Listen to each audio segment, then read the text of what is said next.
حتى أهل البدع والأهواء، أهل البدع العقائدية وأهل البدع السياسية. أنا أقول بيننا وبينكم السلف، بيننا وبينكم الكتب، كان فيقول البدع بيننا وبينكم. Ini adalah ketetapan dari materi pelajaran adab lil mustawal awal untuk level pertama. Dimna silsilati taisiril ulum lil badiin, sebagai bagian atau kandungan dari silsilah permudahan untuk ilmu-ilmu bagi para pemula.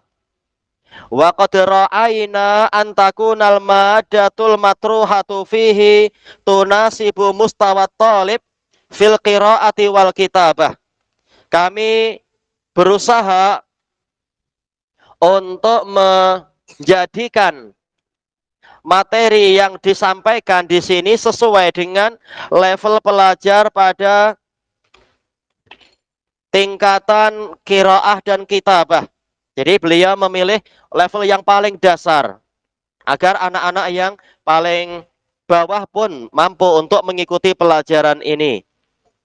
Wali ajli dzalika kana ikhtiyaruna li hadzal uslub. Maka dari itu, yaitu demi matlamat dan tujuan tadi, pilihan kami untuk metode ini, kami memilih metode ini fitarhil ma'lumah, untuk menyampaikan ilmunya, liyakuna mu'inan ala raf'i mustawat talib, agar menjadi penolong untuk meningkatkan level si pelajar fil qiraati wal kitabah, di dalam pembacaan dan penulisan. Jadi membantu agar pelajar semakin lancar di dalam membaca dan menulis. Ma'ahusulil faidatil muta'alliqati bimadatil adab, disertai dengan dihasilkannya faidah yang terkait dengan cabang ilmu adab. Dan ilmu adab ini sangat penting.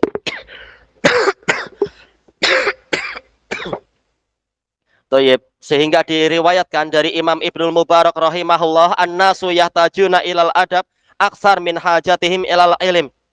Orang-orang itu belajar kepada ilmu adab lebih berhajat. Hajat mereka pada ilmu adab itu lebih besar daripada hajat mereka pada ilmu. Kalau hajat manusia pada ilmu saja itu lebih besar daripada hajat kepada makanan dan minuman, apalagi kepada adab. Karena orang walaupun IQ-nya 500 misalkan kalau ada, tetapi dia tidak beradab, maka boleh jadi dia akan terlaknat, dia akan dikutuk karena menjadi orang yang sombong, menjadi orang yang angkuh, menjadi orang yang suka membuli orang lain. Walaupun dia pandai, hafalannya banyak, dan dia akan mudah untuk terkena bencana. Ini banyak Anda dapatkan, baik yang di pondok di Indonesia, ataupun pondok di Yaman, ataupun di tempat-tempat lain. Pelajar yang hafalannya hebat, tapi dia sombong, congkak, angkuh, dia akan cepat mengalami bencana. Seperti peristiwa yang terjadi beberapa hari ini di suatu tempat di sana itu, naudzubillah, disuruh belajar lebih lama, belajar yang levelnya lebih tinggi, tak mau, ingin segera berdakwah. Bukan di negara ini, tapi akhirnya dia jadi maghrur, jadi terpedaya, jadi lupa diri. Akhirnya malah melakukan perkara yang sangat memalukan terhadap dakwah salafiyah. Ini hasil dari tidak belajar ilmu adab sebagaimana mestinya. Mudah digelincirkan oleh setan. Baik, makanya diperlukan kita sangat memerlukan ilmu adab selain ilmu-ilmu yang lain. Kemudian kata beliau di sini, waqad waqa'a ikhtiyaruna fi hadzal muqarrar, dan pilihan kami telah jatuh pada ketetapan ini, di dalam ketetapan ini, ala ahammil adab, pada adab yang paling penting. Jelas ilmu adab juga sangat luas. Barang siapa ingin mempelajari secara mendalam, boleh membaca kitab Al-Adabus Syar'iyyah punya Imam Ibnu Muflih Al-Hambali. Kitabnya tebal sekali. Dulu pernah diajarkan di Damaj dari awal sampai akhir, alhamdulillah. Cuma dia akan terlalu panjang dan mendalam untuk pemula. Dan sudah diringkas oleh Syekhuna Faisal Al-Hashidi hafizahullahu taala. Nah, yang di hadapan kita ini level yang paling ringan. Sedikit demi sedikit membawa kita untuk masuk ke level berikutnya dan berikutnya. Di sini beliau memilihkan yang paling penting, allati yahtajuhal badi, yang diperlukan oleh pemula. Fatamma tauzi'uha ala khamsi wihadat. Pembagiannya itu yaitu telah selesai pembagiannya menjadi 5 juz. Syamalat tis'ina darsa, mencakupi 90 pelajaran. Waja'ana ma'akulli darsin as'ilah. Kami jadikan bersama setiap pelajaran ada pertanyaan-pertanyaan untuk mengulang kaji, memperhatikan siapa yang sudah hafal masalah ini, atau siapa yang sudah paham, atau siapa yang belum. Litasbitil adabi fi dhihni talib, untuk menetapkan adab di dalam benak si pelajar. Hatta yakuna sulukanlah. Sulukan di sini dohirnya bermakna isim maf'ul maslukan, agar menjadi metode atau jalan yang dia tempuh. Fanusil mu'allima wa talib, maka kami berwasiat kepada pengajar dan pelajarnya, wa waliya amrih, dan orang yang mengurusi si pelajar, berarti apa? Orang tuanya dan semacam itu. Bilih timam, untuk menumpukan, untuk memusatkan perhatian, wal mutabaah, dan juga selalu memeriksa. Jangan hanya menyerahkan ke cikgunya atau ke ulamanya atau ke ustadznya, tetapi juga ada kerjasama yang saling mengisi dengan orang tua atau wali dari murid tersebut. Li ajlil wusuli ilal hadfil matlub, demi mencapai tujuan yang diinginkan, matlamat yang diinginkan. Min hadzal kitabi wa ghairih, dari kitab ini dan juga kitab yang lain. Kitab ada banyak. Nah, ini yang dipermudah oleh beliau. Wal hirsi ala al-amali bihadhil adabil islamiyyatil qayyimah, dan kami mewasiatkan agar semuanya, baik pengajar ataupun pelajarnya, dan juga siapa itu yang mengurusi urusan murid, yaitu orang tua atau mungkin abangnya atau pakciknya atau siapa, untuk bersemangat mengamalkan adab-adab Islamiyah yang bagus ini. Jangan hanya cikgunya pandai menyuruh, anak-anak jangan suka mencuri slipper orang lain, ternyata cikgunya sendiri kolektor slipper orang. Nah, itu tak betul. Atau anak-anak jangan suka membuli orang lain, ternyata cikgunya kaki pukul. Nah, itu tidak boleh. Semuanya wajib menjalankan adab-adab itu. Baik. Lil fauzi bi khairait dunya wal akhirah, agar berjaya mendapatkan 2 kebaikan, yaitu di dunia dan akhirat. Fanas'aluhu subhanahu wa ta'ala, maka kita mohon kepada Allah subhanahu wa ta'ala, ayyaftahalana babal fiqhi fiddin, untuk membukakan kepada kami bab fikih di dalam agama ini. Wa ayyusabbitana alal islami wa sunnati hattal mamat, dan agar Allah mengukuhkan kita di atas Islam dan sunnah sehingga datangnya kematian. Walhamdulillahi rabbil alamin. Baik, untuk muka surat berikutnya, muka surat yang ke-7 ini tidak perlu kita baca di majelis insyaallah. Ini yaitu bagaimana cara pengajar mengajarkan ilmu ini. Langsung saja kita masuk ke muka surat yang ke-9. Walaupun tidak ada angka 9, tapi itu jelas angka 9. Muka surat 9. Al-Wihdatul Ula, kita anggap juz. Juz pertama, apa saja yang akan diajarkan di sini? Ada bulistiqoh minan naum, ada bangun dari tidur. Baik. Bangun tidur ada zikirnya, bukan bangun tidur langsung makan. Wah, bukan. Atau bangun tidur langsung bersekolah atau apa, bukan demikian. Baik. Bangun tidur berzikir dulu dan seterusnya. Yang kedua, adabun naum. Ya, ada adab tidur, ada berwudu, ada duduk, ada berzikir ini dan itu. Baik. Kemudian yang ketiga, ada budukhulil khala. Adab masuk ke bilik air. Baik. Yaitu misalkan apa? Kaki kiri masuk lebih dahulu, kaki kanan setelah itu, dan sebagainya. Bukan masuk bilik air bawa bantal peluk. Nah, apa ke situ? Baik. Kemudian yang keempat, adabul libas, adab berpakaian. Iya. Apa itu? Ya, slipper di bawah, peci di atas, jangan dibalik. Nanti jadi terbalik orangnya. Kemudian yang kelima, adabul akli wasyurub. Adab makan dan minum. Makan tangan kanan, minum juga tangan kanan, dan semacam itu. Baik, sekarang kita masuk ke muka surat ke-10. Ad-darsul awal. Adabul istiqad. Adab bangun tidur. Istiqad yaitu terjaga. Minan naum, dari tidur. Aqulu idza staiqadtu min naumi. Jadi ini nanti murid belajar sendiri-sendiri membaca di rumah atau di asrama atau di mana itu, baca sendiri, belajar agar pandai membaca. Aqulu idza staiqadtu min naumi, saya berkata jika saya bangun dari tidur saya, alhamdulillahilladzi ahyana ba'dama amatana wa ilaihin nusyur. Tayyib. Insya Allah rata-rata semua sudah hafal. Kita pengen tahu siapa yang sudah hafal. Iya, Solihin. Ayo, tayyib. Insya Allah banyak yang sudah hafal.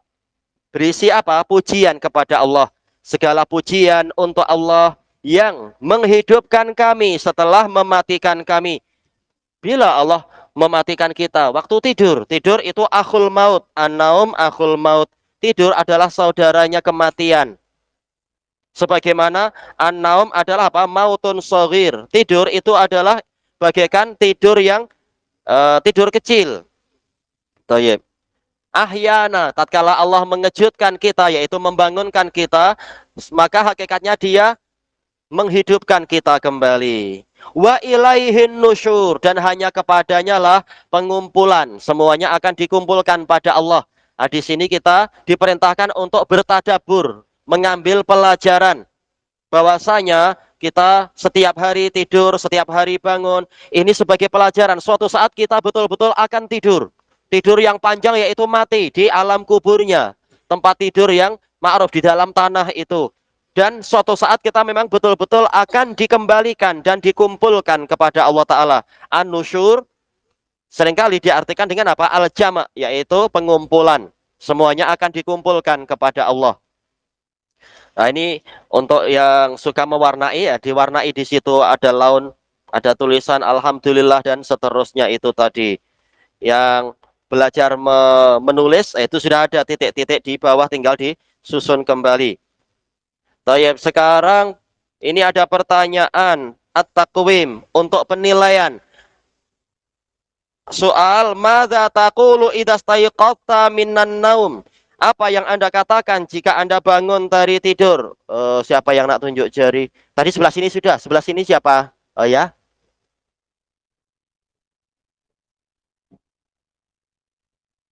Ayo, tayyib.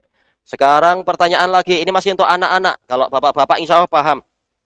Kenapa tidur itu dikatakan mati? Kenapa tidur dikatakan mati? Kalau tidurnya sambil duduk. Kan ada orang mati sambil duduk juga. Ya apa? Berarti kalau ada orang diam aja, innalillah engkau mati. Iya, mata tidak berkedip. Iya. Ini kita sejak tadi nggak berjalan. Kita tak mati. Iya. Ya, gimana? Apa? Iya, nyawanya apa? Nyawanya dipegang oleh Allah. Allahu yatawaffal anfusa hina mautiha wallati lam tamut fi manamiha. Allah lah yang menggenggam, yang memegang jiwa pada waktu dia mati dan juga pada waktu dia tidur. Tayyib. Yaitu apa? Jiwa yang tidak mati ketika dia tidur. Jadi tidur dikatakan mati karena apa? Karena tidur ini memang kata para ulama, ada hadisnya tapi hadisnya mu'al, berpenyakit, yaitu an-naum akhul maut. Tidur adalah saudaranya kematian. Atau para ulama mengatakan apa? An-naum adalah mautun shaghir, kematian yang kecil. Kenapa tidur dikatakan kematian? Karena hakikat tidur itu tidak bergerak. Jadi bukan sekedar berbaring atau duduk, bukan sekedar diam atau bicara, tapi tidak bergerak. Badan tidak bergerak, mulut tidak bergerak, dan seterusnya. Ini secara umum ya, jelas jantung tetap bergerak, paru-paru tetap bergerak. Ya? Nah, makanya dia tidak betul-betul mati, tapi apa? Kematian kecil. Baik. Para ulama mengatakan bahwasanya alamat terbesar kehidupan adalah adanya gerakan. Nah, tatkala orang itu waktu tidur biasanya secara umum tidak bergerak, maka berarti apa? Dia dihukumi posisinya memang posisi sedang mati. Walaupun tidak betul-betul mati, ini sekitar kematian kecil. Karena ada yang tidur tapi badannya gerak macam apa jam itu 24 jam pusing-pusing. Ya sampai angka 12 bolak-balik lagi itu. Ah, ini niru-niru. Niru kah memberi contoh. Tayyib. Makanya dikatakan dia tidur. Dia dikatakan mati. Kalau dia bangun, nah, namanya berarti apa? Dia dihidupkan kembali oleh Allah Ta'ala. Sekarang, itu zikir tatkala bangun tidur. Kita masuk ke muka surat berikutnya, yang ke-11, Ad-Darsus Tsani, pelajaran yang kedua. Wa min adabil istiqath, di antara adab bangun tidur, minan naum, bangun dari tidur. Ana idza staiqaltu min naumi, ini hurufnya besar-besar, bagus untuk anak-anak belajar membaca nanti kalau selesai daras, tentunya bukan sekarang. Sekarang baca dalam hati. Aghsilu yadayya salasan. Saya mencuci kedua tangan saya 3 kali. Sampai kemana? Sampai ke pergelangan saja. Ar-rusul, sampai ke pergelangan tangan. Qabla an udkhilahuma fil ina, sebelum saya memasukkan kedua tangan saya ke dalam bejana. Ini kembali ke hadis apa ya? Iya, hadis Abi Hurairah. Tayyib. Dan ada hadis yang lain lagi. Jadi jangan bangun tidur langsung mungkin apa? Pegang kue atau pegang cake sekitar sepi kah atau apa. Jangan dulu. Kita tak tahu tangan kita kemana dan jangan-jangan dijilat oleh tikus atau apa. Makanya tangan dicuci lebih dahulu sebelum masuk ke bejana atau sebelum makan ini dan itu. Kadang tak tahu tangan garuk-garuk kemana yang gatal-gatal. Makanya dicuci dulu. Boleh jadi ada najis atau bau-bau busuk dan seterusnya. Tayyib. Berarti ini adab kedua. Adab pertama berzikir, zikir yang tadi. Adab kedua adalah mencuci tangan. Tayyib. Nah, ini ada tinggal dikasih warna, hampir sama ini, memang sama ya. Ana idza staiqaltu min naumi, saya jika saya bangun atau bangkit dari tidur saya, aghsilu yadai, saya mencuci kedua tangan saya. Nah, ini sambil melatih gimana memberikan harokat. Tadi sudah ada contohnya, ada fathah, ada sukun, ada kasroh. Nah, yang berikutnya tanpa harokat, dilatih sendiri. Ini harokatnya ini dan sebagainya. Salasan sebanyak 3 kali. Qabla an udkhilahuma fil ina, sebelum saya memasukkan kedua tangan saya ke dalam bejana. Kemudian yang baris berikutnya itu bagi yang belajar menulis, tinggal mengikuti titik-titik yang ada di situ. Sekarang pertanyaan untuk yang belum tunjuk jari. Ini ada 2 pertanyaan. Hal tudkhilu yadaika fil ina'i mubasyarah. Apakah Anda boleh memasukkan kedua tangan Anda ke dalam bejana secara langsung ba'dal istiqadhi minan naum, setelah bangun dari tidur? Ini untuk anak-anak kecil dulu. Yang paling kecil kok. Ada pernah sudah jawab belum tadi?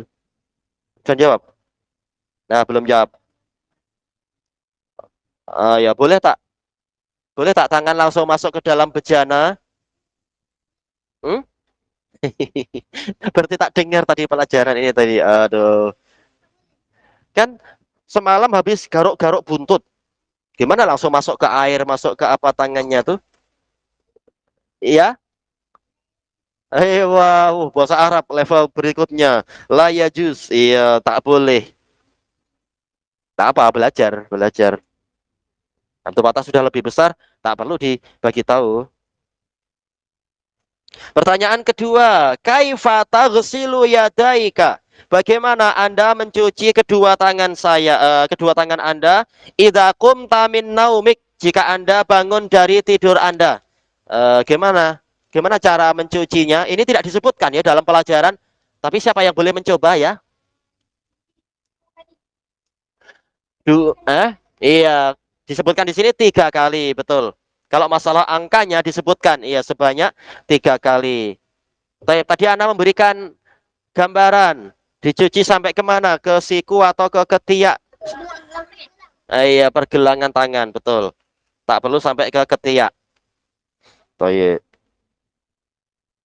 Insya Allah ini masih mudah. Kelanjutannya besok insya Allah. Wallahu a'lam. Walhamdulillahirabbil alamin. Untuk diamalkan, sikit-sikit diamalkan, lama-lama jadi pahalanya banyak insya Allah.